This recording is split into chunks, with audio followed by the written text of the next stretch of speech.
Hi there. I want to talk about an area of church etiquette that most Christians seem to be ignoring, and that's it. The way we compliment people and the kind of questions we ask. I want to start with singles. I think, are putting undue pressure on singles. So when people are single at a certain age, you begin to ask them, when are you getting married? When are you getting married? When are you getting married? And sometimes it could put them under pressure, and that pressure could lead to wrong decision making. That pressure could even lead them to avoid church because they are made to feel stigmatized for being single. Sometimes the way we ask questions like, when are you getting married?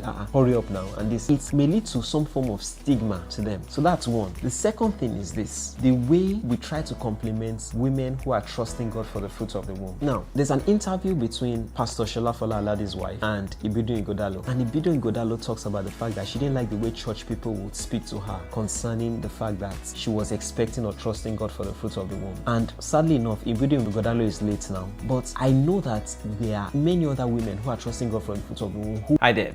Would you like to break limiting patterns in your life? Would you like to discontinue habits and build new habits? Would you like to have a positive mindset? Would you like to increase your proactivity, stop procrastination, strengthen your willpower? I'm facilitating a class on reprogramming the subconscious and building discipline. In those two classes, you'll be able to find the tools, necessary tools, to achieve these things and make these things possible. You see, I'm a testimony to the things I'm going to be teaching at these programs. I was able to use some of these tools to beat depression. I overcame suicidal thoughts and tendencies using these tools. I've been able to form new habits and build an amazing pattern of achieving great things in my life. Now, I was able to use some of these tools to memorize 14 books of the Bible. I was able to use some of these tools to overcome my addiction to football, to overcome an addiction to sugar and carbonated soft drinks. And I'm inviting you to take part in this training.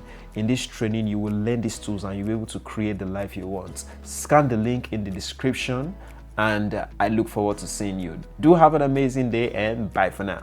Don't like the way the church treats them and the church speaks to them. One other woman who spoke about the way church speaks to people who are expecting the fruit of the womb is Mildred Kingsley Okonkwo. She actually did an interview concerning this and spoke about the way church people could be very mean in the way they talk to people who are trusting God for the fruit of the womb. Sometimes, maybe the best thing to do is just to be quiet about it. You don't have to talk to them. For example, I'll give you two examples. A prominent photographer in Nigeria was trusting God for the fruit of the womb. God eventually blessed her with a set of twins. And she said that one day she was in church and somebody else said to her that, what are you waiting for now? How far with your children? What are you waiting for? As if everything was in her power. Can you imagine? So that's one area of church etiquette that church people need to pay attention to. Be careful about the way you speak to people. You know, the Bible says that pleasant words, they are like honeycomb. They are sweet to the soul and health to the bones. But don't also forget that words are unpleasant are like swords. And the Bible says the words of a talebearer, they are as wounds. They go down to the innermost parts of the belly. Proverbs chapter 18 and verse 8. Let's be careful about the way we talk to people. Another woman said that somebody went to her and touched her belly and just rubbed it and said, are you pregnant now? You know,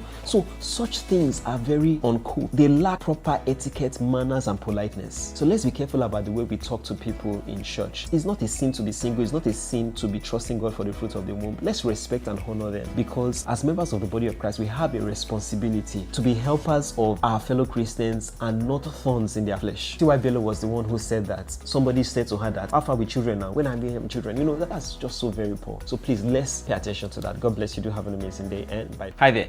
I'm Adekomi Olusonya, publisher of the Immersion Bible, and I will get you addicted to the Word of God. Line upon line, precept upon precept. If you want access to any of my books, products, training or coaching services, scan the link right here. And Kemi sends her love. Do have an amazing day, and bye for now.